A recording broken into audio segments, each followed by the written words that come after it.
Bonjour, bonsoir. À cette heure-là, on ne sait pas trop, un peu des deux. J'ai beaucoup de choses, là. Je vais essayer de m'installer pour que pour pas perdre toutes mes feuilles. Déjà, ça part mal. Donc, merci Valérie pour la belle présentation. C'est vraiment plaisant d'arriver dans une salle aussi remplie avec plein de beaux visages curieux et attentifs. Merci d'être là. Un peu comme Valérie, je sais que vous n'êtes pas venu pour moi, malheureusement, mais c'est pas grave, je l'accepte. Vous n'en avez que pour mon invité distingué, Kevin Lambert, et vous avez raison. Je pense qu'on doit s'enthousiasmer de sa présence dans notre belle capitale et surtout notre belle maison de la littérature. Donc, j'ai l'habitude d'animer de ce type d'entretien ici pour la Maison de la littérature depuis quelques années, et c'est vraiment avec grand plaisir, grande joie que j'ai accepté de venir poser quelques questions discrètes ou indiscrètes à Kevin Lambert.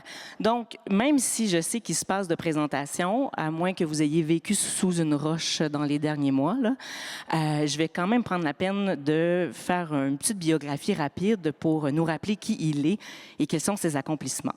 Kevin, tu me reprends si je dis des niaiseries. Des fois, Wikipédia ne dit pas la vérité. Alors, Kevin Lambert est né le 17 octobre 92 à Montréal. On pourra lui demander si... C'est la principale source d'erreur. D'habitude, les gens disent que je suis né à Chicoutimi. Fait que je pense que c'est impossible que tu te trompes après ça. Ah bon, ben là, j'ai des vraiment bonnes sources, j'en suis fort aise. Donc, il a grandi, par contre, à Chicoutimi, donc l'erreur est assurément là. Il a beaucoup mis en scène, d'ailleurs, sa région natale dans ses écrits. On lui doit 3 romans. Le premier, « Tu aimeras ce que tu as tué ». J'aurais voulu vous les montrer en même temps, mais là, clairement, je manque de main, donc vous me pardonnerez. Je ferai de la démonstration tout à l'heure. Donc, Tu aimeras ce que tu as tué, qui est paru en mars 2017. Alors donc, si mon calcul est bon, que tu étais âgé de 24 ans. Bon, parce que ça aussi, les gens font souvent l'erreur quand on est né en octobre, c'est mon cas aussi. Ils nous donnent un an de plus que ce qu'on a réellement, là. Donc, le titre a été suivi par Querelle de Roberval en 2018 et Que notre joie demeure en 2022. L'édition française de ce dernier opus, publié chez Le Nouvel Attila, a figuré dans la première sélection du prix Goncourt 2023 et a reçu le prix Décembre ainsi que le prix Médicis 2023. Ces 2 premiers livres ont également figuré sur la liste de nombreux prix, les 2 ayant fait partie des premières sélections pour le prix Médicis, donc c'est un abonné à ce prix.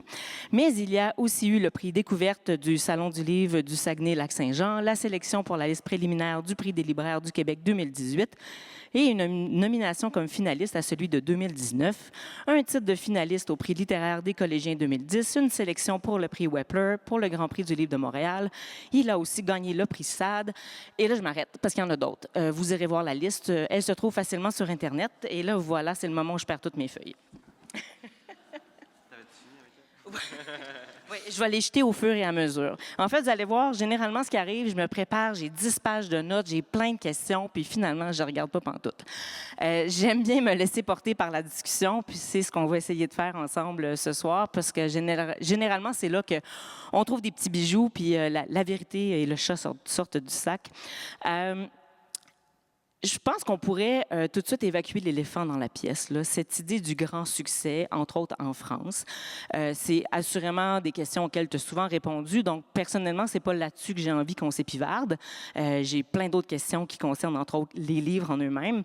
Mais je pense que beaucoup vont être curieuses de savoir comment tu vis ça, cet accueil-là, entre autres chez les Français, et qu'est-ce que ça a changé dans ta vie personnelle, mais dans ta vie d'écrivain également? Bien, merci d'abord à la Maison de la littérature pour cette belle invitation dans ce lieu tellement magnifique et inspirant avec la parfaite lumière. Puis merci Mélissa aussi d'avoir accepté d'animer. C'est vraiment le fun d'être interviewée par une autrice chevronnée comme toi. Là. Vraiment, c'est un privilège. Puis merci à vous d'être là. Ça me fait grand plaisir d'être à Québec. Donc, la réception française, qu'est-ce que ça a changé? Dans ma tête, c'est encore très récent, fait que j'ai du mal à mesurer ou à dire. Concrètement, je dirais que ça n'a pas changé grand-chose parce que ma vie, c'est la même. Tu sais, je veux dire, depuis l'automne dernier, j'ai continué les projets que j'avais déjà commencés. J'ai continué les activités que je faisais. Tu sais, j'avais commencé un postdoc, mettons, en septembre. Ben là, je continue à travailler sur mon postdoc. Fait que ça n'a pas changé vraiment, tu sais, de manière au day-to-day, là, si on veut, ma vie. Mais ce qui a changé, c'est peut-être, tu sais, c'est un encouragement immense. Tu sais, c'est comme une grosse tape dans le dos. Puis ça, c'est sûr que j'essaie de l'apprendre. Tu sais, mais moi, j'étais un peu mal faite, bien faite, dans le sens que souvent j'ai de la misère à comme, tu sais, vraiment vivre les trucs positifs qui se passent. Tu sais, il faut comme que je fasse vraiment un effort. Puis c'est un apprentissage presque pour moi d'accepter les choses bénéfiques et positives. Mais ce côté-là fait aussi que des fois, ben, tu sais, je sais pas, ça me donne une sorte de saine distance. Tu sais, j'essaie de prendre le positif, mais de ne pas non plus penser à ça tout le temps. Tu sais, ça sert à rien, je sais pas.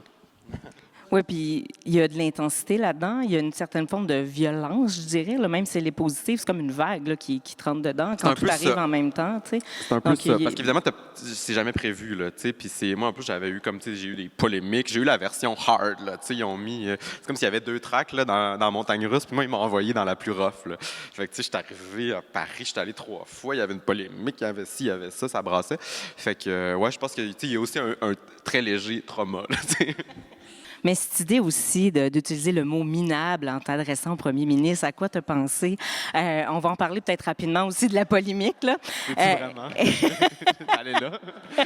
Mais en fait, justement pour l'évacuer, c'est pour ça que je veux qu'on en parle tout de suite, parce que ça aussi, ça a contribué d'une certaine manière à te mettre sur la map, là, en bon français, pour plusieurs personnes, tu es comme apparu comme une figure publique à ce moment-là, là, quand il y a eu la petite escarmouche avec François Legault. Mise en contexte pour ceux encore là qui étaient en dessous d'une roche à ce moment-là. François Legault, notre premier ministre, qui se targue de lire beaucoup et on lui en sait gré, c'est une très belle chose, parle souvent des lectures coup de cœur qu'il a eues. Il a parlé de Que notre joie demeure de Kevin Lambert. On a fait une critique très rapide, mais peut-être avec un manque de nuances, disons. Il avait compris ce qu'il voulait bien comprendre et Kevin lui a répondu. Donc, ça s'en est suivi une discussion sur les réseaux sociaux et vous connaissez les réseaux sociaux, ça peut s'emballer rapidement. Mais ça me ramène un peu à l'idée du positif, du négatif que tu as déjà abordé dans ta réponse précédente. J'avais lu autre part que tu disais que c'était plus facile de retenir le négatif, les commentaires négatifs qu'on nous fait que les commentaires positifs, même s'ils sont plus nombreux. On a tendance, la majorité des humains, je crois, à retenir ceux qui sont blessants, ceux qui sont troublants. Comment ça s'est vécu, ça? Parce qu'on a les deux opposés ici. On a les grandes joies liées à l'acclamation, au prix qu'on nous remet. Puis de l'autre côté, c'est cette espèce de haine que ça a pu générer, là, l'antagonisme un peu avec une figure très importante là, dans notre paysage québécois. Là, comme de l'intérieur, ça s'est vécu comment? Ben, c'est sûr que, il y a eu ça, puis quand je suis arrivé à Paris, il y a eu une autre polémique, sur la lecture sensible, là, puis comme dans les deux cas, ça m'a un peu dépassé parce que, je pense que la polémique avec François Legault a pris cette ampleur-là, en grande partie parce que c'était pendant l'été, que c'est ce que les journalistes appellent slow news, là, il se passe pas grand-chose, ils ont pas beaucoup... Puis là, je faisais le bulletin de nouvelles, pour dire comment il y a rien qui se passait ce journée-là, là. Puis, fait que c'est ça, j'étais je pense que pour qu'un commentaire Facebook prenne autant d'ampleur. Puis en fait, c'est ça, pour moi, répondre, politiquement, j'ai des profonds désaccords avec ce gouvernement-là, avec sa vision du monde, avec sa manière de prendre, avec les décisions qu'ils prennent, leur manière de prendre des décisions. Je pourrais développer là-dessus, là, mais bref, c'est un gouvernement qui heurte profondément mes valeurs, puis qui, je pense, fait beaucoup de tort au Québec, au filet social québécois. Puis, mais j'aurais pas répondu s'il n'y avait pas eu, de mon point de vue, une sorte d'instrumentalisation de mon livre. Donc, ça s'est passé, ça, pendant que... on parlait beaucoup de crise du logement depuis plusieurs mois. Même, souvenez-vous que la CAQ avait nié le fait qu'il y avait une crise du logement pendant des années. Puis là, finalement, il est en train de préparer le projet de loi qui a passé. C'est une tragédie, là, mais qui abolit la cession de bail. La cession de bail, c'était le mécanisme qu'on avait pour garder les loyers relativement raisonnables, disons. Là, maintenant, ce mécanisme-là est aboli, mais au moment de la polémique, c'était quand on avait parlé de ça dans les médias parce qu'il y avait eu l'annonce du projet et tout. Ça faisait 3 mois qu'on parlait juste de ça. Puis je trouvais que de choisir un livre qui portait précisément sur la crise du logement à ce moment-là, puis d'en donner un résumé qui était très orienté, c'est-à-dire qu'il disait... le résumé qui était, je sais pas si c'est lui ou son équipe de com, là, je le saurai jamais, j'ai l'impression, mais il disait que les journalistes et les groupes militants cherchent des boucs émissaires à la crise du logement. Puis je trouve qu'on y voyait une sorte de sous-texte où il disait un peu « en ce moment, mon gouvernement est peut-être un bouc émissaire à la crise du logement ». Je trouvais que c'était un peu scandaleux, tu sais, parce que cette association-là est dangereuse. Un gouvernement peut pas être un bouc émissaire, tu sais. Puis oui, ça existe des boucs émissaires, puis ça se peut dans une société, mais un gouvernement, c'est difficile, de mon point de vue, parce que c'est une position de pouvoir, une position de responsabilité. Donc, comme il y avait une sorte d'instrumentalisation, puis aussi une lecture qui réduisait le sens du livre, parce que, en fait, cette phrase-là, factuellement, elle n'est pas 100% fausse. C'est vrai qu'il y a ça dans le livre, c'est-à-dire que Céline Wachowski, qui est l'architecte qui connaît la polémique et tout, l'espèce de scandale, est en partie un bouc émissaire, mais en partie responsable. C'est pas clair. Mais le problème pour moi, c'est qu'il y a une réduction du sens. C'est-à-dire qu'il y a ça dans le livre, mais il y a plein d'autres affaires aussi. Puis on pourrait le résumer bien différemment aussi.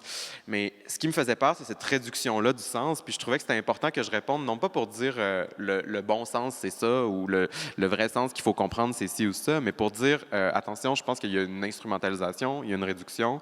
Puis ça, tu sais, j'utilise mon espèce de droit de veto d'auteur pour dire, tu sais, ça, je pense que je suis pas d'accord avec ça. Puis, tu sais, j'aurais jamais fait ça parce que faut dire que, tu sais, les œuvres littéraires vivent parce que le sens des œuvres, pour moi, il est fondamentalement public. Le sens n'appartient pas ni à l'auteur, ni à sa maison d'édition, on peut atteindre le sens d'une œuvre seulement en discutant, en l'analysant, en débattant. Puis donc, moi, j'aurais jamais répondu à quelqu'un qui a écrit un commentaire ou une analyse très subjective de mon livre sur son Facebook. Mettons, tu sais, on s'entend. C'est juste que là, tu sais, le premier ministre, c'est quand même quelqu'un qui a un pouvoir qui est différent, disons, de la moyenne. Fait que ça me dérangeait, ouais. Bien, ça m'amène à une question qui, à mon sens, est plus primordiale que celle de la controverse, c'est celle de l'engagement de l'écrivain. Parce que par ce geste-là que tu as posé, ben, tu t'es d'emblée positionné comme un écrivain engagé, que tu le veuilles ou non, que ça a été ça ton souhait ou non. Puis je serais curieuse de savoir si toi, c'est comme ça que tu te perçois et peu importe si oui ou non, bien, de quelle manière tu définis l'engagement de l'écrivain, puis sa figure, sa posture sociale, finalement, le rôle qu'il joue dans la société? Moi, je me vois comme... J'ai l'impression d'avoir deux rôles, c'est-à-dire j'ai un rôle d'écriture de roman, où là, il y a des questions sociales et politiques qui m'animent puis qui trouvent une résonance. En roman, disons, ma vision des questions politiques, c'est de créer des dispositifs, puis pour mes 3 livres, c'était ça la réflexion, c'est de créer des dispositifs qui sont eux-mêmes dans leur forme politique. Puis pour moi, pour ça, il faut créer des œuvres qui, justement, sont pas très claires, qui permettent, qui donnent une place au lecteur ou à la lectrice, qui présentent un certain nombre, une histoire, des personnages, des décisions, des actions, puis qui laissent un espace de décision ou un espace de réflexion au lecteur ou à la lectrice, comme si on l'invitait à la table pendant le souper ou au débat ou au tribunal ou whatever pour un peu juger ce qui est présenté dans le roman. Donc ça, c'est un peu ma vision, en gros, du roman comme objet politique. Puis il y a aussi, évidemment, les thèmes qui sont traités, puis tout ça. Puis après ça, j'ai un rôle aussi plus d'intellectuel, je trouve, où là, ma réflexion est souvent sociale, elle est souvent politique, puis où je trouve que... Puis pour moi, ça va ensemble, tu sais, l'écriture puis la position plus d'intellectuel, où pour moi, là, la parole doit être...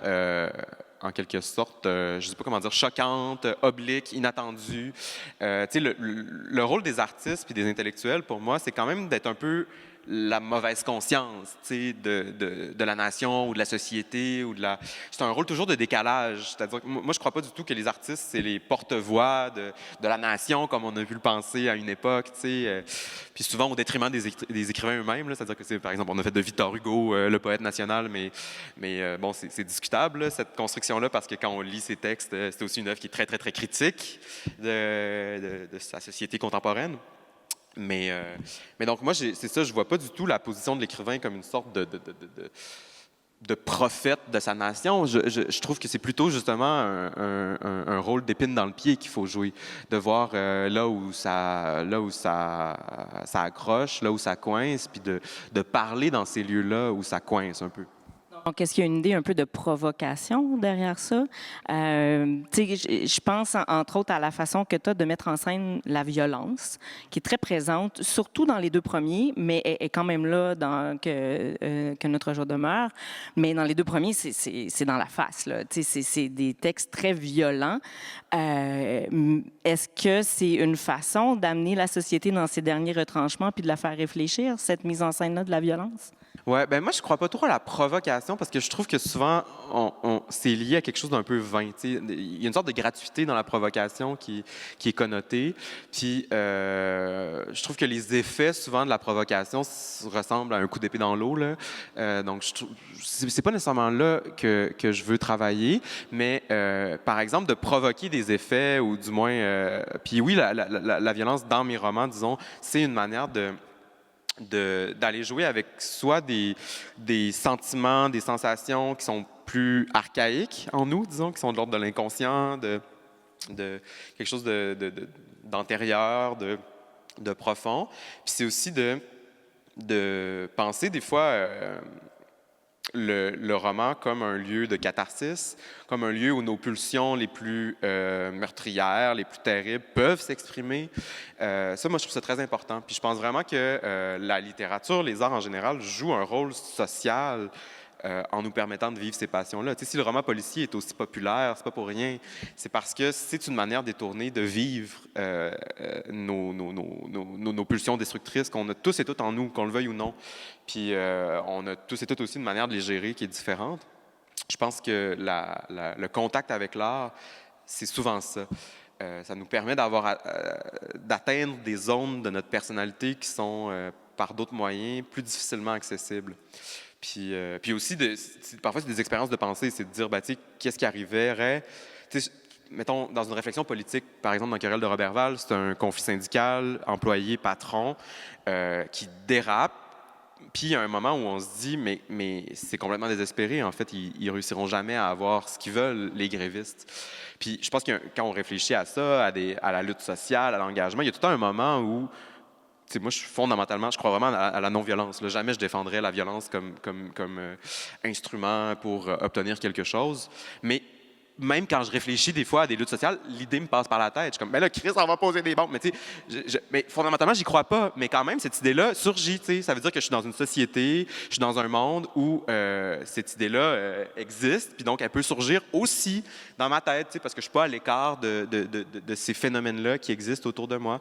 Donc, je trouve que le roman, c'est intéressant parce que c'est une espèce d'espace où on peut dire, mais qu'est-ce qui arriverait si eux, ils allaient jusqu'au bout de leur pulsion ou de leur idée, tu sais. Puis ça fait de mal à personne parce que c'est des personnages, c'est du papier, tu sais. Donc, c'est ça qui m'intéresse un peu. Des fois aussi, c'est de dire, tu sais, comme ce truc-là que dans mon premier livre aussi, il y a un moment où il y a un père qui met son enfant dans un zoo sur l'espèce de rambarde, puis il flatte le dos, puis à un moment donné, il pousse en bas, tu sais. Puis, mais tu sais, c'est comme un truc, tu sais, comme quand on est devant un précipice, on a tout le temps cette idée-là de se jeter en bas, ou tu sais, des fois, il y a des moments où, tu sais, genre sur l'autoroute, comme si je donnais un coup de volant, tu sais, là, qu'est-ce qui arriverait? Tu sais, évidemment, on le fait jamais, puis il faut pas le faire, là, tu sais, faites-le pas. Faites attention en rentrant à la maison. Mais, tu sais, mais je trouve que des fois, ça fait du bien que les livres le fassent à notre place. Comme quand on était au primaire, puis que, genre, le petit tabarnak dans la classe, il lançait la punaise dans le ventilateur, tu sais. Puis comme, c'est pas nous qui la lançait, mais genre, on était un peu contents que quelqu'un le fasse à notre place, tu sais. Puis moi, je la lançais, mais en tout cas, je pense que les autres étaient contents. Je vous l'avais dit que le chat allait sortir du sac. Là, on sait que Kevin lançait des punaises dans le ventilateur. C'est drôle, la scène que tu nommes, celle où Kevin Lambert flatte le dos de son fils, puis comme cette pulsion de flatter un peu fort jusqu'à le faire tomber dans l'enclos des cougars. Et il meurt, OK? Je vous vole pas vraiment de punch parce que tous les enfants meurent dans ce livre-là, fait que soyez avertis. Je veux juste mentionner le nom du petit garçon. Il s'appelle Croustine. Moi, j'ai éclaté de rire en lisant ce nom-là. J'ai fait, ben voyons donc, ça sort d'où ce mot? Puis, bon, ça, c'est un détail parmi d'autres, mais il y a un humour aussi dans tes livres qui est cynique, qui est très noir, mais qui nous aide à contrebalancer un peu toute la violence que tu mets en scène, je pense. Je ne sais pas si c'est comme ça que tu l'as réfléchi. Mais moi, c'est ce qui m'a marqué, c'est qu'une page, on rit à gorge déployée, puis l'autre, on fait comme Oh my God, c'est donc ben gore. Tu sais, il y a les deux qui cohabitent constamment. Puis ce que je trouve vraiment intéressant dans tout ce que tu viens de dire, c'est cette idée que ça, c'est pas une représentation de la vie, c'est plutôt un espace où vivent des choses qu'on n'a pas l'occasion de vivre autrement. Puis je me rends compte vraiment, ben, c'est pas la première fois, mais là, ça m'apparaît clairement dans la façon que tu as de le mentionner, qu'on vit quand même encore à une époque où on aime nous faire croire que les œuvres d'art sont des représentations du monde, alors que c'est une possibilité, mais il n'y a pas que ça. Donc, merci pour ça, en fait, d'ouvrir cette petite brèche-là parce que ça nous amène dans des sentiers, je dirais, inexplorés. Et personnellement, c'est un peu le sentiment que j'ai eu quand je t'ai lu pour la première fois. Moi, j'avais commencé par Querelle de Roberval, pour une raison ou une autre. C'est le premier qui est apparu à moi. Puis, après quelques pages à peine, j'ai eu l'impression de découvrir vraiment une nouvelle voie, d'avoir jamais lu ça auparavant. Puis pourtant, tous les mots que tu emploies, je les ai déjà lus, mais la mise en forme de ces mots-là, il y avait quelque chose d'unique que je ne serais pas capable nécessairement de nommer, mais ça relève sans doute du souffle. Et j'aurais envie qu'on parle de ça, du souffle qui est le tien, qui a beaucoup évolué quand même au fil des livres. La nature des projets n'étant pas la même, c'est sûr que tu as dû le travailler de différentes façons d'un livre à l'autre. Mais cette espèce de verve-là, d'emportement, moi, j'essaye sincèrement de t'imaginer en train d'écrire, puis je serais curieuse de savoir comment ça se passe, Kevin Lambert, à sa table d'écriture, parce que entre autres, dans Que notre joie demeure, il y a des virgules, mais jamais de points. On ne respire pas. C'est un mélange de Proust et de Marie-Claire Blais. Ben, là, je me dis, y a-tu écrit pendant 8 heures d'affilée? Il a jamais arrêté. Comment se passe ton travail d'écriture pour donner naissance à cette voix-là que je considère honnêtement unique? C'est une très bonne question, puis c'est un peu mystérieux pour moi parce que j'ai vraiment l'impression que le style, il vient toujours un peu du récit que j'écris. Tu sais, j'ai l'impression de... Des fois, j'ai même l'impression de ne pas avoir de style parce que ça m'est vraiment amené, je pense, par l'histoire que je raconte, puis par les personnages que je choisis, par les sujets aussi, puis aussi par la recherche, là, parce qu'il y a aussi un travail de recherche que je fais documentaire, mais un travail de recherche stylistique. C'est-à-dire que je vais me demander, OK, là, j'écris un livre sur les ultra-riches, mais quelle facture je veux que ça ait, quelle musicalité je veux avoir, justement. Puis, donc, je l'ai trouvé un peu du côté de, justement, Marie-Claire Blais, Virginia Woolf, Proust, tout ça. Mais pour moi, ouais, c'est ça c'est un peu presque... J'ai l'impression que c'est plus les sujets qui déteignent sur moi. Mais dans le travail, concrètement... il y a une partie vraiment de maîtrise, là, de me dire comme, OK, ben là, à tel moment, il va y avoir telle scène, je sais qu'elle s'en vient, puis je veux que cette scène-là, on ressente un peu ça. Fait que là, des fois, c'est un peu... La réflexion, c'est plus comment me rendre jusque-là, cette idée floue que j'ai dans ma tête, comment y arriver. Puis des fois, c'est plus... Ça m'étonne moi-même, dans le sens que, mettons, c'est pas ça que j'avais prévu. Puis c'est ça qui se passe dans l'écriture. Puis je trouve qu'il faut accueillir ça aussi, c'est-à-dire que ça prend... Moi, je trouve que l'écriture, c'est comme un fin mélange de planification puis d'improvisation. Puis les deux sont aussi importants. Puis, en fait, j'ai fait même ma thèse de doctorat là-dessus. J'ai travaillé sur les écrivains qui parlaient d'écriture, puis sur le rôle du fantasme, donc de la projection, à quoi ça sert de planifier un livre, puis de dire je vais écrire un livre sur telle chose. Puis il y a plein d'écrivains dans l'histoire de la littérature qui ont fait ça, là, qui ont même fantasmé un livre toute leur carrière, qui n'ont jamais écrit. Puis pour moi, le rôle de cette projection-là, de ce fantasme-là, c'est pas tant de le réaliser, c'est juste de donner une sorte de souffle, comme tu dis, ou de mouvement à l'écriture. Puis évidemment qu'on se rend jamais à notre idéal, tu sais, puis comme...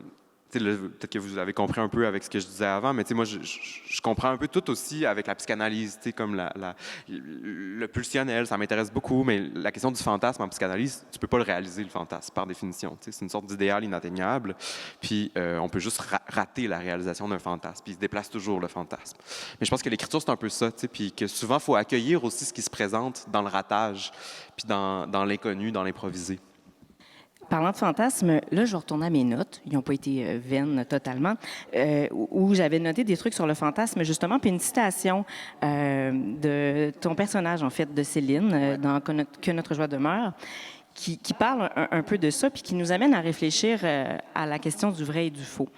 Elle dit Ben, en fait, le narrateur dit, à propos de Céline, « Ce trou dans la créativité de Céline n'était-il pas le caractère le plus imposant du monument fantasmé?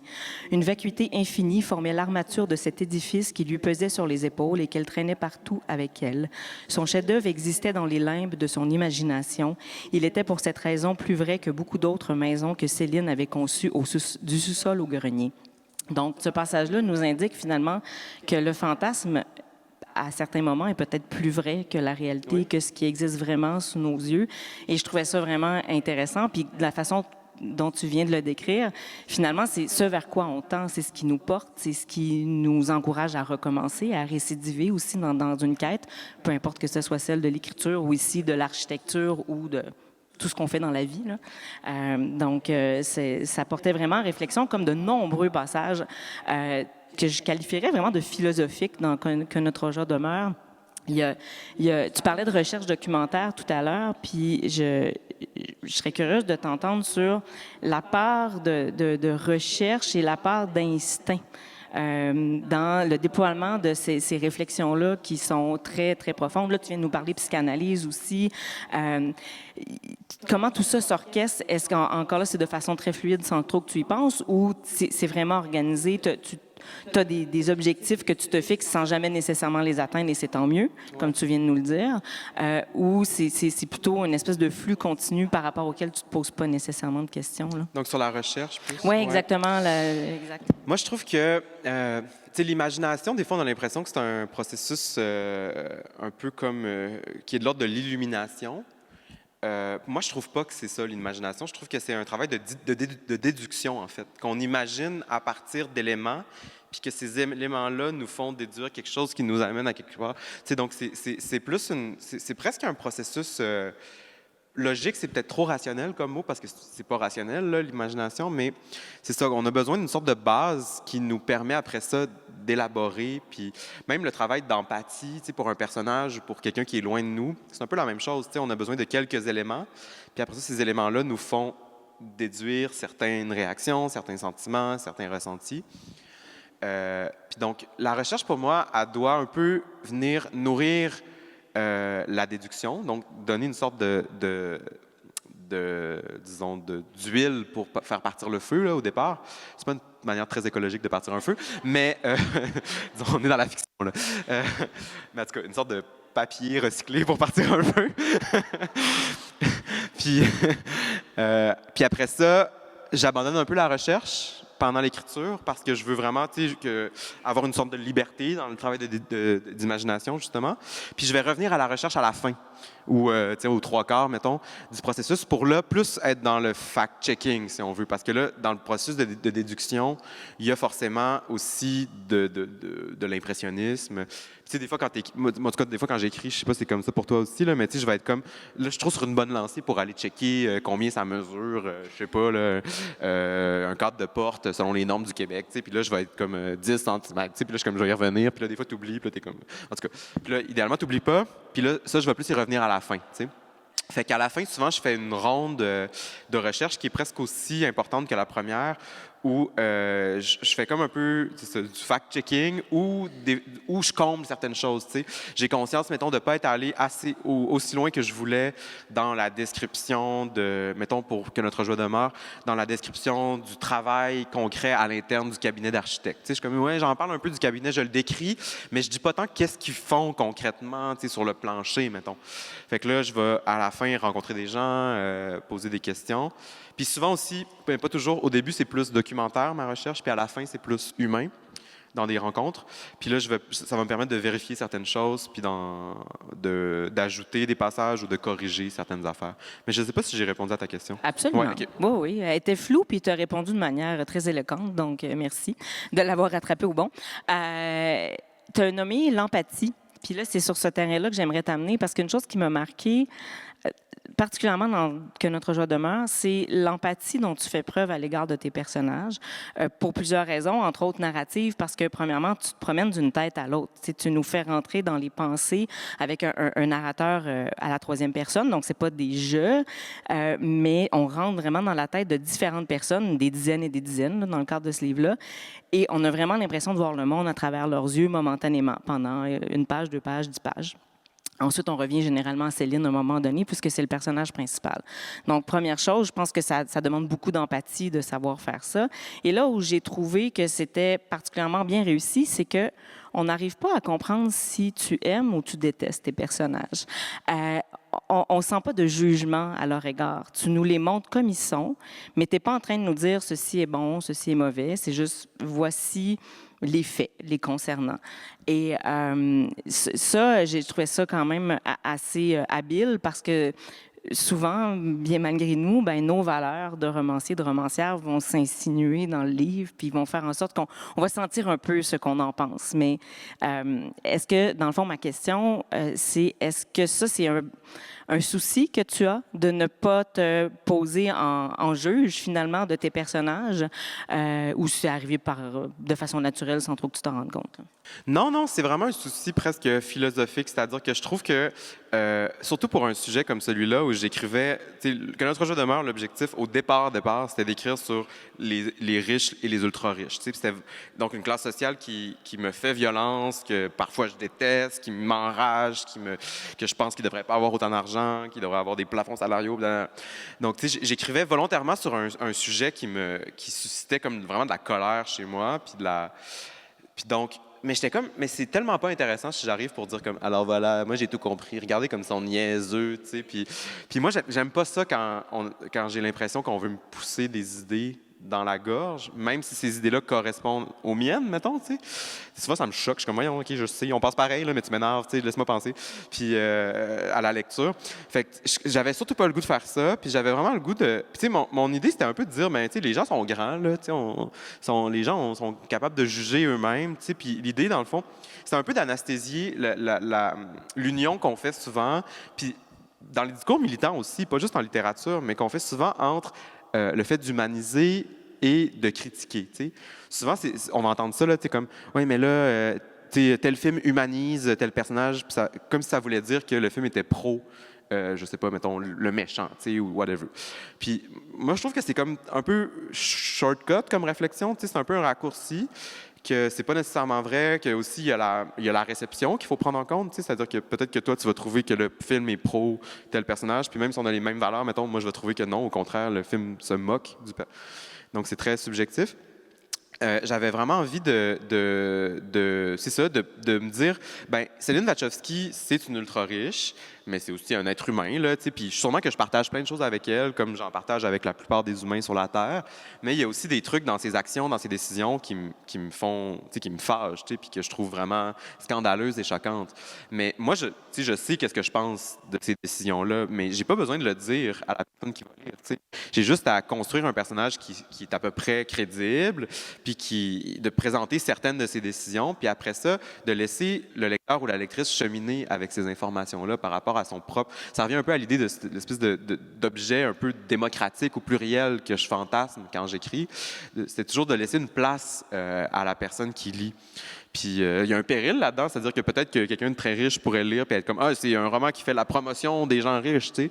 Donc c'est pour ça qu'on a besoin du débat puis de plus d'une lecture, tu sais, qu'on a besoin d'avoir quelque chose qui est de l'ordre de la conversation publique pour comprendre le sens.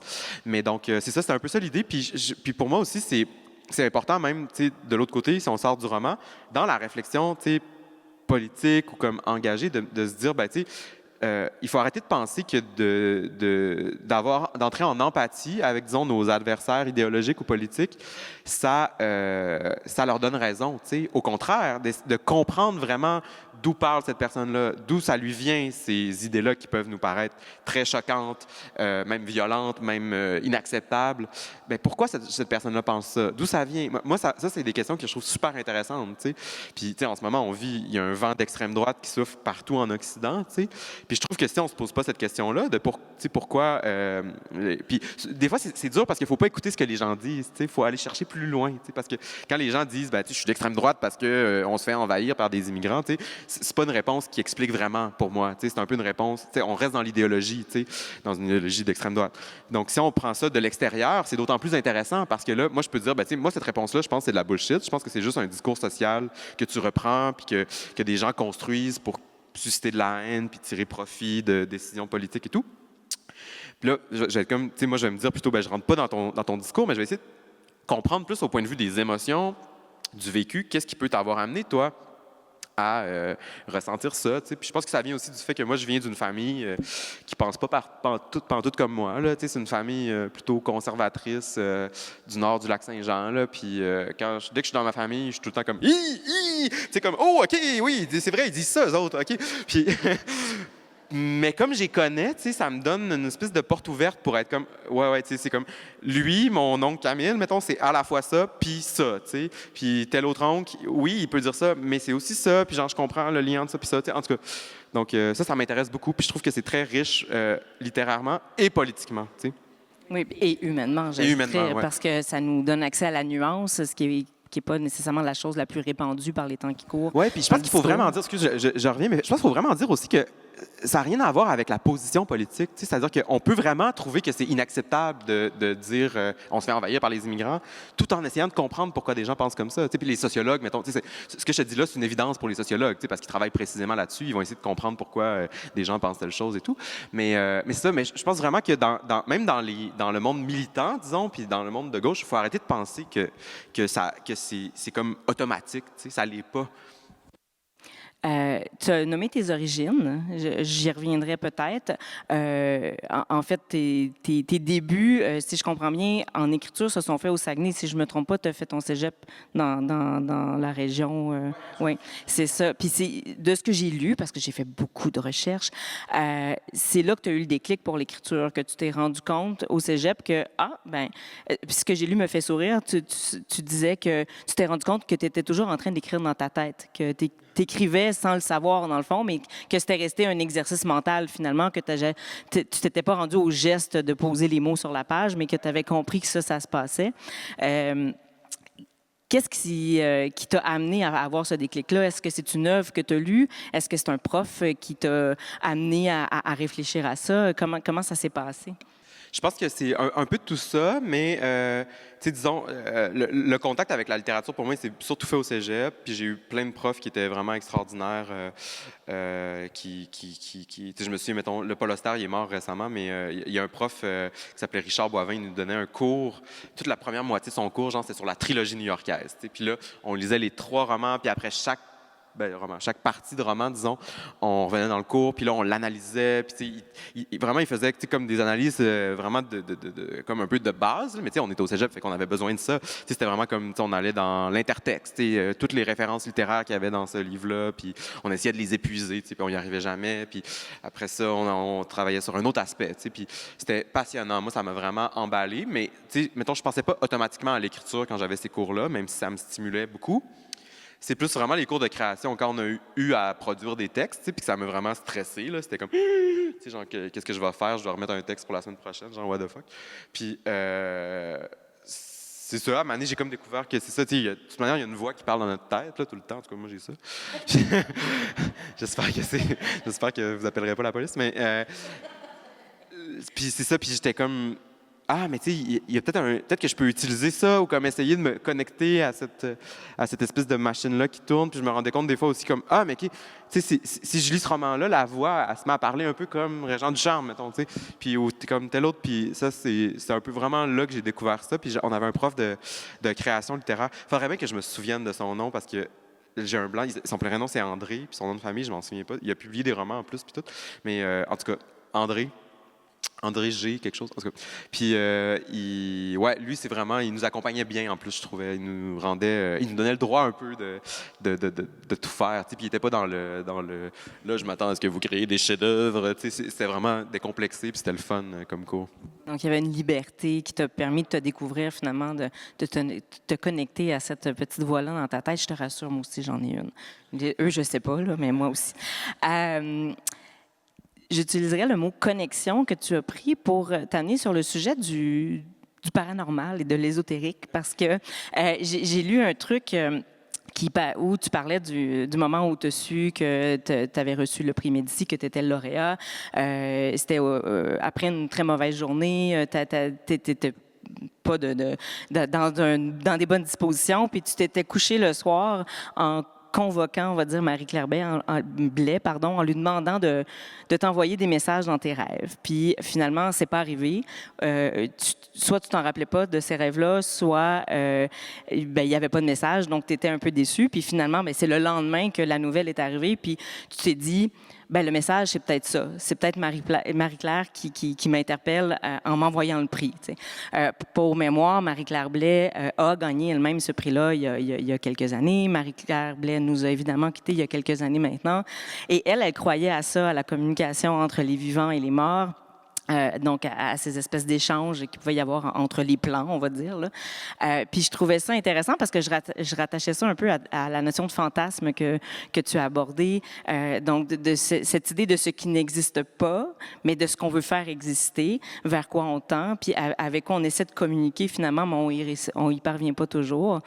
Puis, je me demandais s'il y a il y avait quelque chose de ça dans ta démarche d'écriture, juste pour te stimuler une espèce. On pourrait peut-être attacher ça à l'écriture automatique là, de certains écrivains au début du 20e siècle qui l'utilisaient comme façon de se connecter finalement à justement leur voix intérieure, là, de dire là, j'ouvre les vannes, j'écris tout et n'importe quoi, puis il y a ce sentiment-là parfois que ça vient d'ailleurs. T'sais. Donc, est-ce que cet aspect un peu ésotérique-là, si on veut le nommer comme ça, fait partie de ta façon d'écrire, de ta façon d'avoir accès aux mots? Bien, pour moi, la littérature, c'est un travail d'invocation. C'est quand on lit un écrivain qui est disparu depuis longtemps, pour moi, on l'appelle un peu, on le fait revivre. Puis mon rapport, disons, au revenant puis au fantôme, pour moi, ça vient de la littérature, en fait. Ça vient, je pense qu'enfant, en tout cas, je voyais des fantômes. Un de mes plus vieux souvenirs, mais c'est comme presque un pré-souvenir, là, parce que c'est un souvenir d'avoir ce souvenir-là. Mais comme genre jusqu'à 3 ans, je voyais du monde qui n'était pas là. Tu sais, ça, j'ai comme ce souvenir-là, mais c'est vraiment pas clair. Mais bref, moi j'ai fait, Marie-Claire Blais m'a beaucoup intéressé, puis Marie-Claire Blais a beaucoup écrit là-dessus, sur le fait qu'il n'y a pas de distinction entre les morts et les vivants, qu'il y a des passages, qu'il y a des messages qui sont envoyés. Puis une autre œuvre qui a été importante pour moi, c'est celle d'Hélène Cixous. Puis Hélène Cixous, elle, a approché ça de manière presque plus philosophique. C'est comme une critique puis une abolition de la distinction entre la présence puis l'absence. T'sais. Donc, ça permet aussi d'abolir un peu la distinction entre mort et vie, qui est aussi une distinction entre présence et absence. Puis chez Cixous, il y a toujours ça. Il y a toujours la possibilité que... Puis en plus, c'est lié au papier, c'est lié au livre, c'est très matériel. Chez Cixous, c'est genre, tu sais, elle reçoit un livre par la poste, par téléphone, son livre va faire du vélo, tu sais, après ça, elle parle à des auteurs morts, Shakespeare vient jouer dans ses affaires, après ça... Mais c'est vu comme un geste un peu littéraire. Puis moi, j'ai un peu emprunté ça d'elle, que je pense que ça m'intéressait, mais dans le sens que dans l'écriture, pour moi, il y a ça. C'est-à-dire que si on a besoin de parler à un écrivain ou une écrivaine mort ou morte, bien, on peut le faire. Puis c'est juste, on n'est pas dans un registre rationnel, de toute manière. Approcher, mettons, la question des revenants ou des fantômes avec la question est-ce que ça existe ou pas, ou comment ça s'explique, pour moi, c'est juste pas la bonne question parce qu'on arrive avec une question qui appartient à la raison pour approcher un phénomène qui met au défi la raison. T'sais. Donc, moi, je suis comme, mettons, jetons la raison au vidange, là, pour une fois.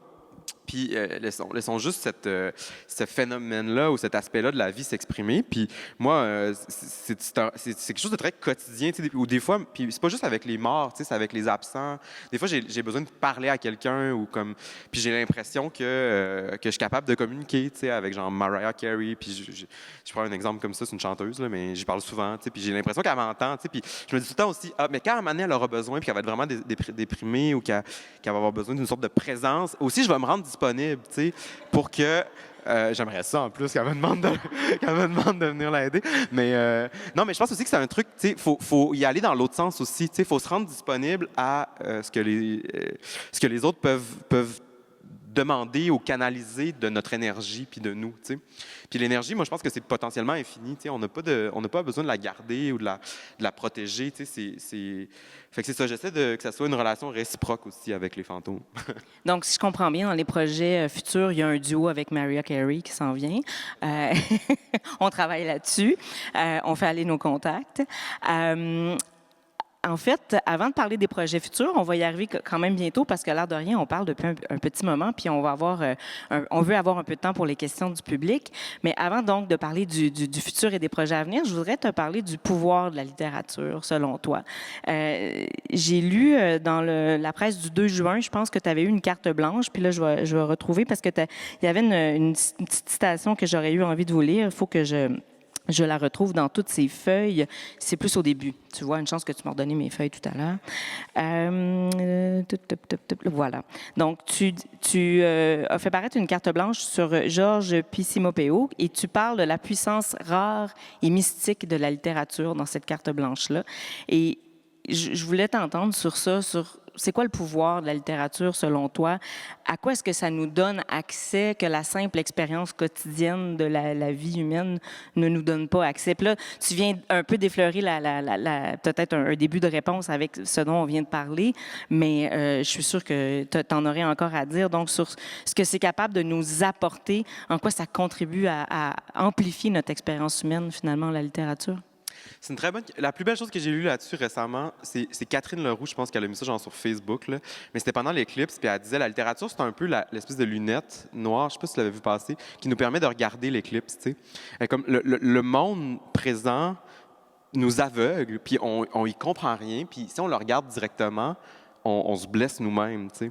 On y arrive pas, mais la littérature nous permet d'avoir cette espèce de lunette-là qui atténue la lumière du monde, mais qui nous permet de le regarder de manière plus précise, plus découpée, plus aussi un peu étrange, parce que tu sais, on voit pas.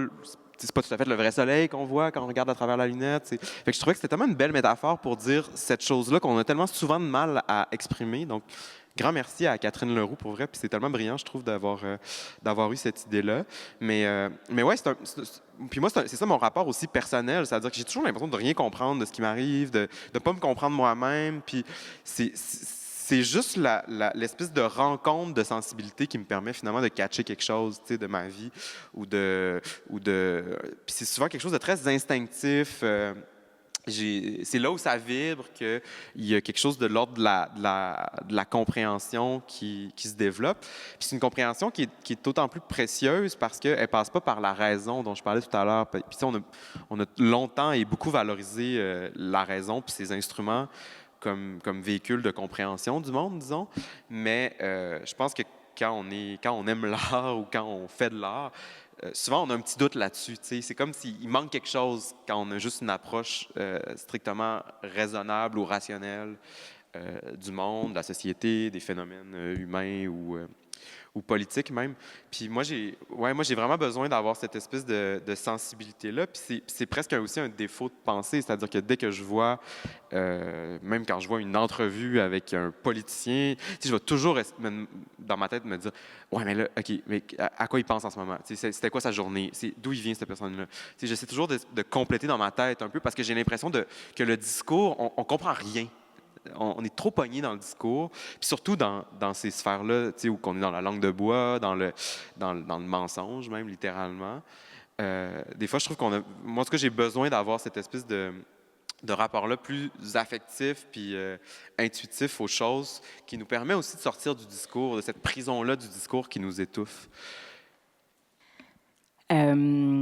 C'était tellement beau que j'en ai perdu. J'avais une question, mais j'étais pendue à tes lèvres. Mais juste pour revenir vraiment rapidement au recueil, puis Sim Mapeo, puis en plus, ça, c'est un livre qui est extraordinaire. Puis c'est vrai que des fois, il y a des expériences qui sont presque de l'ordre de la mystique là, avec la littérature, c'est-à-dire qu'on connecte à un degré très, très profond avec certains livres. Ce sont très rares, ces expériences-là, mais moi, j'ai l'impression que c'est toujours un peu le souvenir d'une expérience comme ça qui nous fait rechercher des flammes jumelles ou cousines là, dans la lecture. Puis même, je sais pas, moi, même des fois, je lis 10 mauvais livres de suite ou 10 livres que j'ai pas aimés, mais tu sais, ça entame jamais ma quête, tu sais, de comme, je sais qu'on peut ressentir ça, puis je le cherche.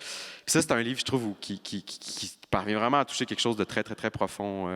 Oui, il s'agit de l'avoir vécu une fois pour se dire que c'est un plaisir reproduisible, puis qu'on peut le revivre à nouveau. Puis il ne faut pas se décourager, effectivement. Il y a une super... Est-ce que je t'interromps encore? Non, mais vas-y, mon Dieu, c'est toi la vedette. Il y a une super belle fable. Ben, c'est une fable, je pense, juive, mais c'est Giorgio Agamben dans un de ses livres qui s'appelle Le feu et le récit, qui est un super beau livre sur la littérature.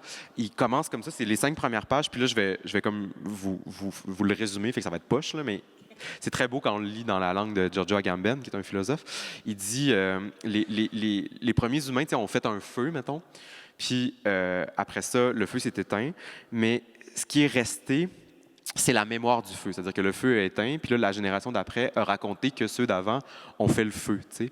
Puis le titre de son recueil, c'est Le feu et le récit. Puis donc, l'idée, c'est un peu que le récit, c'est la mémoire du feu. T'sais. Comme le fait de raconter, c'est qu'on continue toujours de porter un souvenir, puis on a perdu le souvenir. Le feu, on ne sait plus c'est quoi, puis peut-être qu'on ne se souvient même pas qu'il y a eu un feu un jour.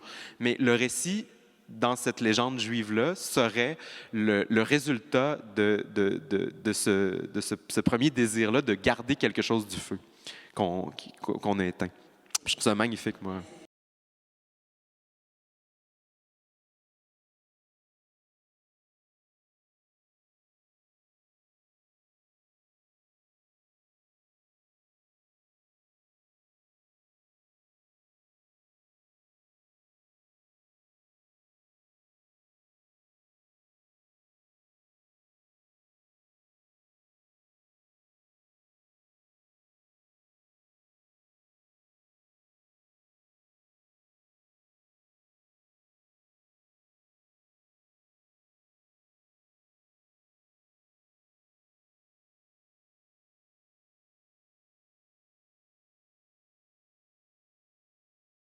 C'est un écrivain en plus, le personnage.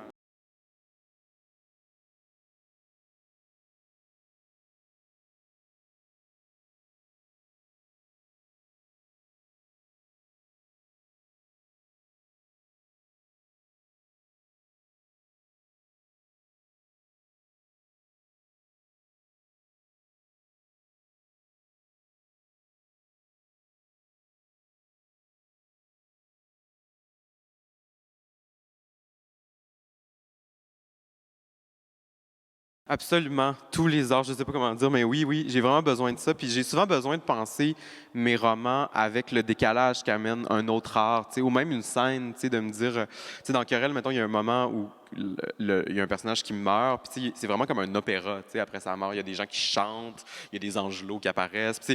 Puis ça, c'était aussi, c'est un opéra, mais c'était aussi visuel pour moi. Je voulais qu'il y ait des petits anges comme dans les toile de la Renaissance, on est comme, c'est qui ces anges-là, d'où ils viennent, c'est qui? En tout cas, je trouve ça intéressant. Ouais, puis j'ai souvent besoin de ce décalage-là, puis le film dont tu parles, je suis sûr qu'il m'a comme, aussi c'est ça, c'est qu'on est influencé par tout ce qu'on a vu, puis même ce qu'on n'a pas vu, puis ce qu'on n'a pas lu. Puis des fois, c'est pas conscient, mais ça nous travaille quand même, ça travaille en nous, Puis je suis sûr que ce film-là, il a travaillé en moi, parce que c'était pas conscient quand je l'ai écrit, mais clairement. Mais moi, je l'ai vu. Mais oui, mais moi, la scène consciente, c'était la scène voyons, Goodfellas de Scorsese, la scène où il rentre dans le restaurant. Il y a comme une scène fameuse, ça finit avec je ne sais plus son nom de l'acteur, mais quand il dit You think I'm funny like a clown, c'est comme un des mafiosos qui devient vraiment un peu fou puis fâché parce que l'autre a fait une blague. Mais la scène commence, puis c'est un plan séquence, puis ça rentre dans les cuisines, puis là on se promène vraiment dans le restaurant, puis on va un peu à toutes les tables, puis c'est un plan séquence hallucinant, là, un des plus beaux sûrement du cinéma. Mais oui, j'ai vraiment besoin de ce décalage-là. Puis je trouve que des fois aussi, ça permet de donner de l'ampleur. Des fois, j'ai l'impression que je suis comme ah, mais là, puis c'est pour ça aussi que je suis pas. Mes livres sont rarement réalistes, là, au sens le plus strict du terme. Là. Même que Notre joie demeure, il y a une scène quand même où il y a plein de gens dans une fête qui se mettent tous, des riches, qui se mettent tous et toutes à chanter en même temps que Notre joie demeure. Puis c'est comme si ils connaissaient toute la chanson, puis ils se mettaient à la chanter. Donc, mais c'est comme, à ce moment-là, justement, j'avais l'impression que peut-être que les ressorts du roman réaliste étaient plus suffisants pour ce que j'avais besoin d'exprimer, que ça allait un peu au-delà de ça. Puis je sais pas trop qu'est-ce que j'avais besoin d'exprimer, mais je sais que j'avais besoin de quelque chose d'autre, Une petite couche en plus par rapport à ce que la réalité nous permet, justement. Là. Oui, puis c'est très paradoxal aussi, ce rapport-là entre les arts et les médiums. On dirait que souvent pour parler de manière positive, améliorative d'une œuvre, peu importe le médium, on va utiliser, mettons, on va dire, ce roman-là, c'est un tableau, tu sais, ou c'est un film, ou tu sais, ce film-là, justement, c'est un opéra. Tu sais, souvent, le critère amélioratif va venir d'une comparaison avec un autre art, tu sais. Tandis que si on dit à cette toile-là, c'est une toile, tu sais, puis c'est comme poche, là, tu sais, on est comme, oui, mais encore, tu sais.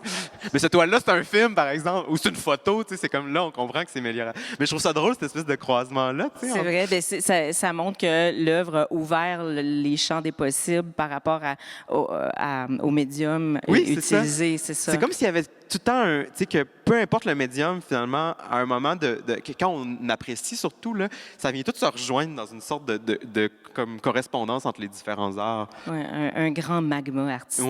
Ouais. Là, il nous reste juste toi puis moi 2 minutes. OK. Fait que comme promis, je veux qu'on parle de tes projets à venir. Puis après ça, je vais tendre le bâton de la parole à nos invités. Donc, qu'est-ce qui s'en vient? J'ai cru comprendre un roman quelque part à l'automne. Est-ce que tu peux nous en dire un peu plus ou c'est top secret? Non, je peux en parler. Le titre, c'est Les Sentiers de neige. Donc, je me suis inspiré du titre de la chanson, très connue, des Classelles, Le Sentier de neige. Puis, c'est mon inspiration première, là, tu sais, le papier recyclé qui a allumé le feu. C'était le film de Bergman, Fanny Alexandre. Surtout la première partie, ça raconte toute la première partie, en fait, parce que c'est 4 épisodes, c'était pour la télé à l'origine. Puis c'est Noël dans une famille très riche du point de vue des enfants. Puis c'est tellement beau, puis c'est tellement extraordinaire. Puis en plus, ça a tout été fait en lumière naturelle. Il y a des puis c'est inspiré de l'enfance de Bergman. Là, fait qu'il y a des sapins de Noël avec des bougies dedans parce que c'était avant les plugs de lumière de Noël. Puis ils ont tout fait ça pour vrai sur le set parce qu'il y a aussi un making of de Fanny Alexandre qui est comme autant fou pas autant là, mais qui est vraiment fou aussi. Puis j'étais comme, je sais pas, ça m'a vraiment touché ce film-là qui est très très beau sur l'enfance. Puis donc mon idée est un peu venue de là, c'était de raconter. C'est un texte un peu plus autobiographique, je dirais, sur mon enfance, raconté du point de vue d'un cousin puis une cousine qui, chaque Noël, se ramassent dans leur famille au nord du lac Saint-Jean, dans le coin de Dolbeau. Puis, où, tu sais, c'est comme à la fois un peu magique parce que c'est ça, c'est le temps des fêtes, c'est tout l'imaginaire qu'on a autour de ça, surtout quand on est enfant. Mais c'est aussi un peu violent, tu sais, parce que, bon, la famille, c'est pas toujours un safe space, mettons, là, tu sais, ça peut être aussi un endroit un peu raide. Puis le cousin, comme la cousine, ne fit pas tout à fait. On leur renvoie beaucoup leurs différences, qui est chacune différente. Donc, c'était un peu là-dessus, sur comment des enfants... c'est quoi le mode de résistance des enfants? Puis la réponse que j'ai trouvée, c'est un peu l'imagination. Les enfants vont s'imaginer littéralement un autre monde pour échapper à la dure réalité. Donc, ça me fait penser à une scène de Que notre joie demeure où les enfants jouent pendant que les adultes boivent du vin. Là, et ils sont là avec leur bonhomme. Puis il y a un adulte qui vient s'immiscer dans leur jeu. Puis cette espèce de décalage-là qu'il peut y avoir entre les adultes et les enfants. Donc, c'est comme un petit preview de ce qui s'en vient. Oui, un peu, c'est ça. C'est comme si là, on continuait de suivre les enfants. Ouais. Bon, mais assurément, on a très hâte de lire ça. Maintenant, je me tourne vers vous, mesdames, mesdemoiselles, messieurs, pour vous céder la parole. Donc, ne soyez pas timides. Je suis sûre que vous avez des questions et n'hésitez pas à vous lancer. Mais juste avant, on aurait peut-être un petit mot à vous lire. Oui, merci beaucoup d'avoir été des nôtres. Avant de débuter la période de questions, nous souhaitons vous demander de faire des interventions brèves et en lien avec le sujet. Et nous vous remercions à l'avance pour le respect et la bienveillance de vos propos. Et j'ajouterais, attendez d'avoir le micro avant de poser votre question parce qu'on vous enregistre, on veut tout capter de vos paroles. Donc, j'ai un monsieur à l'arrière qui avait une question. Merci. Bonjour. Bonjour. J'aurais donc 2 questions pour vous. Avez-vous une discipline quotidienne, hebdomadaire d'écriture? Et ma deuxième question, quand j'ai lu que notre joie demeure, j'ai cru reconnaître des personnages réels comme Félix. Est-ce que des personnes qui vous ont inspiré se sont reconnues? Auriez-vous aimé qu'ils se reconnaissent? Merci. C'est une très bonne question. Je vais commencer par ça parce que c'est la dernière. Mais Phyllis, en fait, pour l'anecdote, je l'ai mis dans le roman parce que je voulais pas qu'on pense que Céline Wachowski et Phyllis Lambert. En fait, c'était vraiment voulu parce que j'étais comme, bon, là, tu sais, une architecte, tu sais, elle est plus jeune que Phyllis Lambert, elle a 70 ans à l'époque des faits. Phyllis Lambert est plus âgée quand même, c'est une génération plus âgée. Mais j'étais comme là, une architecte riche, influente à Montréal, tout le monde va penser que c'est comme un roman sur les dark sides de Phyllis Lambert. Puis j'étais comme, tu sais, je veux pas qu'on pense ça parce que c'est pas le cas, là. C'était pas, tu sais, oui, elle peut avoir des éléments qui sont inspirés de Phyllis Lambert, mais je me suis dit, ben justement, je vais la mettre dans le livre, tu sais, puis je vais dire, tu sais, évidemment, une architecte à Montréal, elle connaît Phyllis Lambert, tu sais, parce que Phyllis Lambert est comme partout là, dans le monde de l'architecture à Montréal. Donc, je trouvais qu'à la fois, ça permettait de construire mon personnage en lui donnant une sorte d'ancrage dans le réel, puis aussi de comme un peu protéger Phyllis Lambert, tu sais, de me dire, non, c'est pas elle, tu sais, c'est pas, cherchez pas à faire des amalgames. Mais puis c'est aussi un peu comme ça que je construis tous mes personnages. Tu sais, je prends des petits éléments de moi, de gens que je connais, de gens plus dans la recherche, tu sais, de gens que je découvre, qui sont loin ou proches de moi. Donc, j'essaie toujours de composer des personnages qui sont justement composites, tu sais, qui sont faits de plein de matériaux différents. Ça, c'est important pour moi. Mais oui, puis il y a d'autres personnages qui sont un peu plus... Tu sais, qui existent pour vrai. Il y a des caméos, disons. Puis ça, c'est un peu différent. Là. C'est plus de... C'est une manière... Par exemple, Diane Dufresne, à un moment donné, elle apparaît, puis elle vient chanter une chanson. Puis ça, évidemment, je me fais plaisir dans les caméos. Je choisis des gens que j'ai envie de voir apparaître dans mon roman. Mais c'est une manière aussi pour moi... C'est un procédé littéraire qui me permet de donner un effet de réel. C'est-à-dire que l'univers, on va beaucoup plus y croire. Ou le personnage en plus, un personnage qui est célèbre, qui est très connu partout dans le monde, puis surtout dans sa propre ville. Mais on va bien plus y croire si elle connaît des vraies personnes. T'sais. Donc, pour moi, c'est aussi une sorte de procédé qui permet d'ancrer mon personnage dans la réalité. Puis j'aime beaucoup quand les romans font ça. J'aime beaucoup cette ambition-là.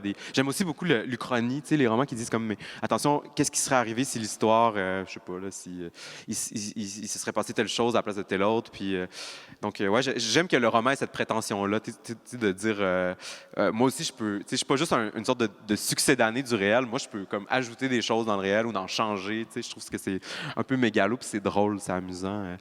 Puis pour revenir à votre première question sur la discipline d'écriture, oui, moi, j'ai pas trouvé d'autre manière d'écrire vraiment la discipline, puis j'ai besoin d'être vraiment comme dans la rigueur, puis dans la quotidienneté. Là. Donc, moi, c'est plus le matin que je travaille bien. Puis quand je travaille sur un projet, j'essaie de travailler tous les matins pendant... le plus longtemps possible, en fait.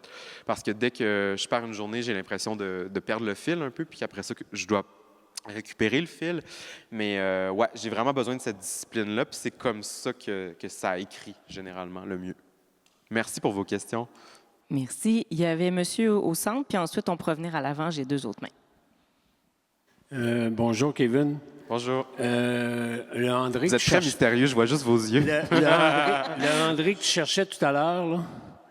Tu sais, tu cherchais un écrivain, André, qui te faisait faire Girard, des c'est ça? C'est Georges-André Vachon. Non, c'est pas lui. Non? Excusez, non, c'est pas lui. C'est André Girard. Ça m'est revenu pendant que vous posiez votre question. Oui, André Girard, voilà. Désolé, André Girard, pour toutes les fois que j'ai oublié votre nom. Ce que je voulais vous dire aussi, tantôt, j'ai entendu l'entrevue avec M. Dumas à Radio-Canada. Oui. Puis ne vous inquiétez pas, en sortant, vous pourrez marcher tranquillement. Vous disiez que vous pensiez... Oui. Merci de me rassurer. rassurer. Ne vous inquiétez pas, ça va bien aller aujourd'hui. Là, je me suis dit, j'ai parlé de pulsion meurtrière, ils vont penser que j'ai...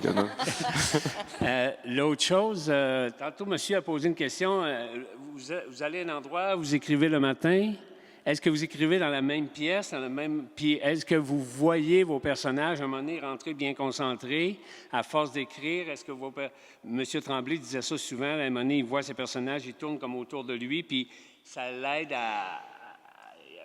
il parle quasiment, là. Oui. C'est une bonne question. Bien, merci à vous pour votre question. Oui, des fois, on les voit.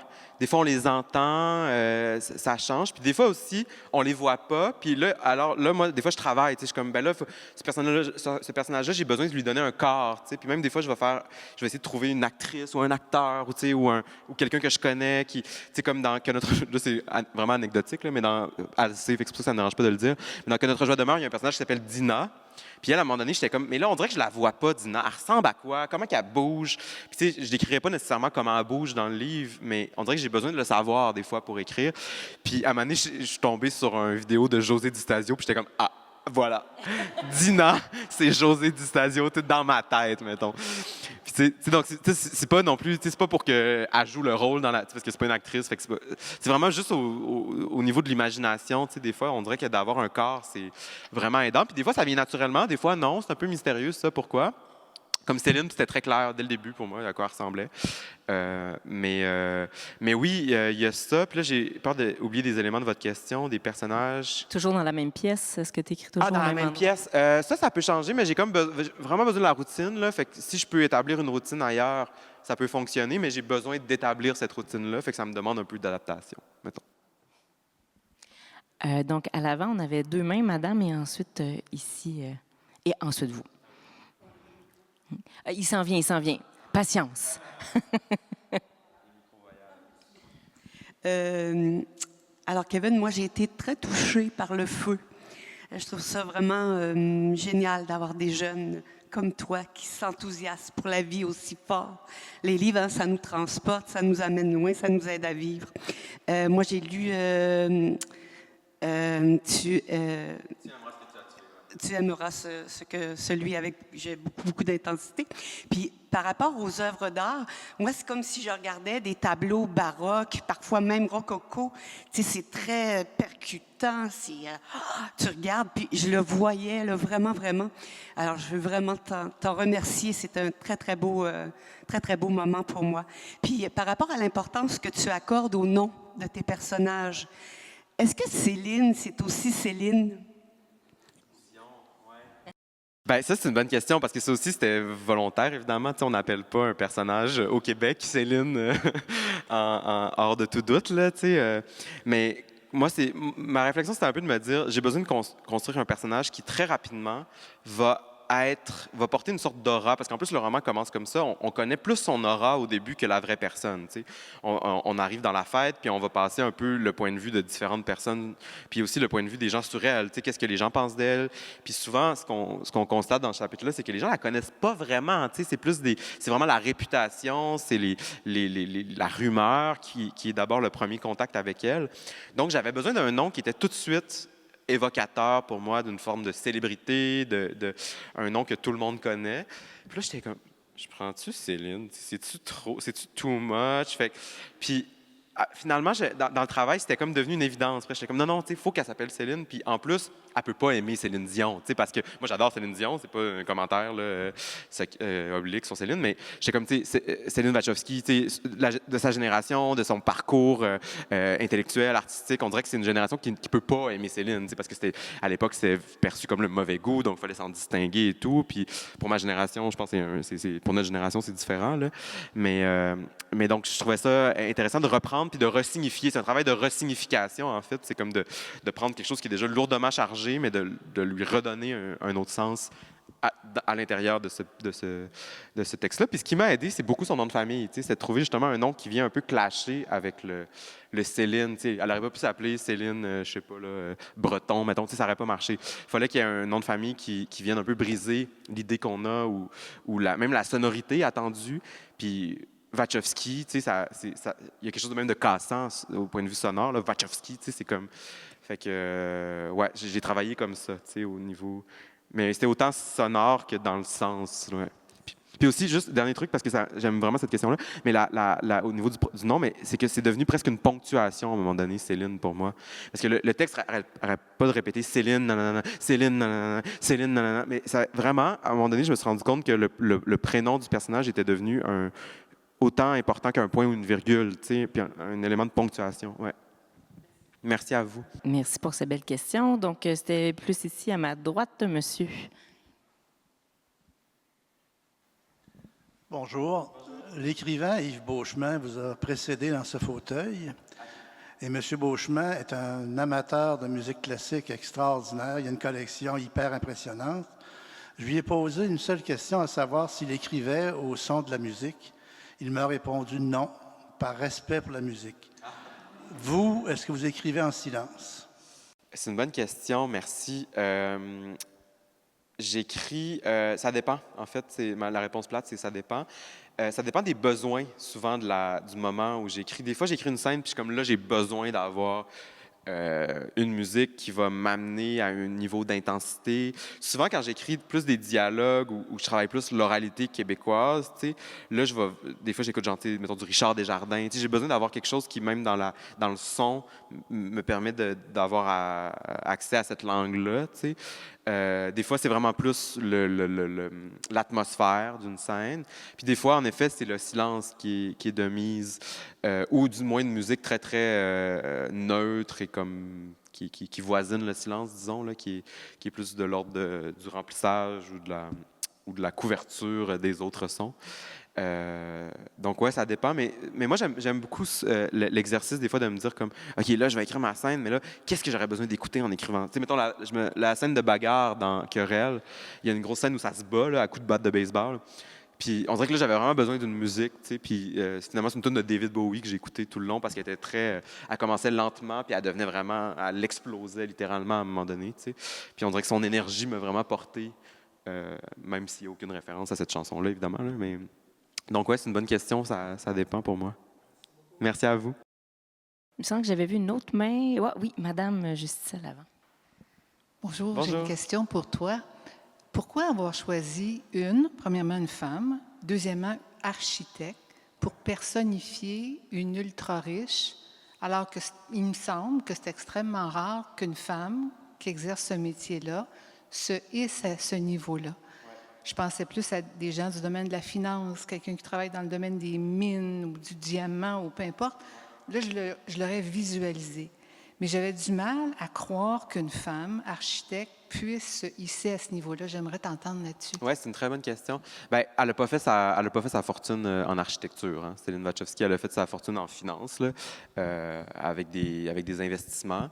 Donc, c'est une figure un peu de l'architecture, oui, mais qui est devenu beaucoup plus que ça, puis qui est devenu ça, plus aussi un personnage du monde de la finance. Mais être architecte, puis c'est une femme parce qu'au départ, c'est ça, au départ, c'était pas clair pour moi qui allait être mon personnage d'ultra riche, justement. Puis, un peu pour ce qu'on disait tout à l'heure, pour trouver un rapport qui n'était pas binaire, qui n'était pas simplement dans le jugement ou dans la caricature. Parce que l'évidence, quand on pense ultra riche, moi, en tout cas, les images qui me viennent, c'est Jeff Bezos ou Elon Musk. Puis c'est des gens... je travaille mon empathie, là, mais j'ai vraiment de la misère à trouver des chemins d'empathie pour ces types-là, ces personnages-là. Puis j'avais peur que le jupon dépasse, mettons. J'étais comme là, si j'écris sur un genre de Jeff Bezos là, ou un Elon Musk, on dirait que je vais trop être dans le... il m'écoeure, tu sais. Ça peut être intéressant aussi, un roman où, tu sais, la narration est dégoûtée tout le long par son personnage, mais c'est pas ça que je voulais faire. Donc, on dirait que le fait que ce soit une artiste, que ce soit une femme, ça la rendait, pour moi, ça créait des canaux identificatoires avec elle, tu sais. Ça faisait que je pouvais trouver des choses qu'on a en commun, puis surtout des espèces de sensibilité qui pouvaient me toucher aussi chez elle, tu sais, parce qu'elle a dû faire son chemin dans un monde où elle était parmi les premières femmes, en fait, à être dans les conceptrices à la tête de cabinet d'architectes, tu sais, parce qu'elle a eu parfois à parler un peu plus fort autour de la table, tu sais, parce que donc, en lui donnant une sorte de... Tu sais, tout ça appartient un peu à son background, si on veut, à son histoire antérieure au roman. Mais en lui donnant ça, pour moi, ça permettait de trouver des petits moments qui me touchaient, puis donc d'être un peu moins dans le jugement ou dans le mépris même, tu sais. Merci pour votre question. Excellente question. J'en prendrais peut-être une petite dernière pour la route, puisqu'on a du plaisir. Là. Je ne veux pas mettre fin trop abruptement à tout ça. Donc, on a monsieur ici... à l'arrière. Pendant qu'on s'y rend, je voulais revenir sur les noms. Moi, c'est drôle, c'est sur Fall d'Histoire que j'aurais aimé t'entendre. Dans mon premier livre, oui. C'est un nom surprenant, si on veut. Oui, je ne savais pas comment l'appeler. Monsieur. Ma question est sur votre style. Par exemple, si on me tendait une ou deux pages d'un écrivain que je connais, je le reconnaîtrais tout de suite. Par exemple, on me tendrait 2 pages de Michel Tremblay ou de Anne Hébert. Je pense que je reconnaîtrais tout de suite qui est l'auteur. Vous dites que dans votre dernier roman, vous êtes inspiré de différents styles, mais est-ce que c'est trop tôt dans votre carrière pour êtes-vous... Voyons. L'essence de votre style, si on me tendait 2-3 pages de Kevin Lambert, comment je ferais pour le reconnaître? C'est une bonne question. Je sais pas. Je sais pas si je vais être reconnu aussi, mais c'est une très bonne question. Je pense qu'il y a en tout cas, dans mes 3 derniers... Ben, je compte celui qui va sortir à l'automne. Là. Dans mes 3 derniers livres, donc à part le premier, il y a vraiment il y a des traits communs dans le travail du discours indirect libre. Tu sais, c'est trois livres, donc c'est-à-dire c'est des narrations à la 3e personne, mais qui collent au point de vue du personnage. Ça, c'est le discours indirect libre. Donc, ça pourrait être au jeu, si on veut, presque, mais la narration reste quand même à la 3e personne. Malgré toutes les différences de style entre les 3 livres, ça, c'est un point commun. Mais moi, on dirait que c'est-à-dire que la conception qu'on a du style, puis je veux vraiment l'exprimer de manière personnelle. C'est pas pour dire que, justement, c'est vrai que Michel Tremblay, on ouvre une page, puis automatiquement, on sait que c'est lui. Puis c'est bien, puis je veux pas que Michel Tremblay change sa manière de faire. Mais moi, dans ma réflexion, puis à un moment donné aussi, quand on écrit, on vit avec des attentes, ou des fois, sont fantasmées, ces attentes-là. Je sais même pas si elles sont vraies. Mais moi, mettons, après Querelle, j'avais l'impression qu'on attendait de moi que je fasse un peu un autre livre, mettons, gay, social et trash, ou violent, mettons. Puis j'étais comme, ouais, mais moi, ça me tente pas de faire ça. Ou puis genre aussi régional, mettons. T'sais. Comme si je sais pas, il y a des trucs un peu. Puis comme je vous dis, c'est peut-être juste dans ma tête, là, j'ai aucune idée. Mais il y avait des trucs, en tout cas, qui me faisaient ressentir que c'est un peu ça, l'horizon d'attente implicite qui était dressé, disons, qui était placé devant moi. Puis, je sais pas, ça m'a comme un peu troublé. Puis je me suis dit, est-ce qu'on a juste à aussi répondre aux attentes? Est-ce qu'on a juste à aller vers ce que cette espèce d'attente-là perçue qu'on a de nous, tu sais? Puis on dirait que ça m'a comme un peu fâché. Je me suis dit comme non, tu sais, moi, c'est le contraire que je veux faire. Puis le travail de métamorphose m'intéresse plus, tu sais. Puis cette attente-là de style aussi, tu sais, pour moi, elle vient un peu de l'extérieur. C'est comme si on voulait que les écrivains aient une sorte de marque déposée ou une marque de commerce qui est un peu réitérée à chaque livre. T'sais. Puis, comme je vous dis, c'est vraiment pas pour dire que c'est mal, parce que il y a des gens, Marguerite Duras, que j'adore, par exemple, il y a vraiment une marque de commerce presque stylistique Duras. Là, puis même, il y a des gens qui ont fait du Duras qui n'étaient pas Duras, presque en étant tellement inspirés par elle. Puis souvent, c'est pas très bon, là, ça fait un peu du sous-Duras, mais c'est très dur de faire du bon Duras, en tout cas, c'est une autre question. Mais même des fois, on a dit ça de Duras, on a dit, ah là, elle fait du Duras, elle se caricature elle-même. C'est un reproche qu'on lui a fait pour vrai. Puis il y a même il y a un magnifique texte de Catherine Mavrikakis précisément là-dessus où elle défend le moment où Duras fait du Duras. Elle a dit, non, le meilleur de Duras, c'est quand Duras presque surperforme les traits stylistiques qui lui sont propres. T'sais. Mais comme autant je peux apprécier ça chez les autres, autant on dirait que moi, j'ai vraiment besoin d'imaginer qu'à chaque fois, je réinvente la roue. Puis je suis sûr que d'un point de vue extérieur, c'est pas tout à fait vrai, puis qu'on voit plein de continuités entre les textes. Mais moi, j'ai besoin de le fantasmer comme ça, en tout cas pour me donner, on dirait, la liberté puis l'impulsion d'écrire. Merci.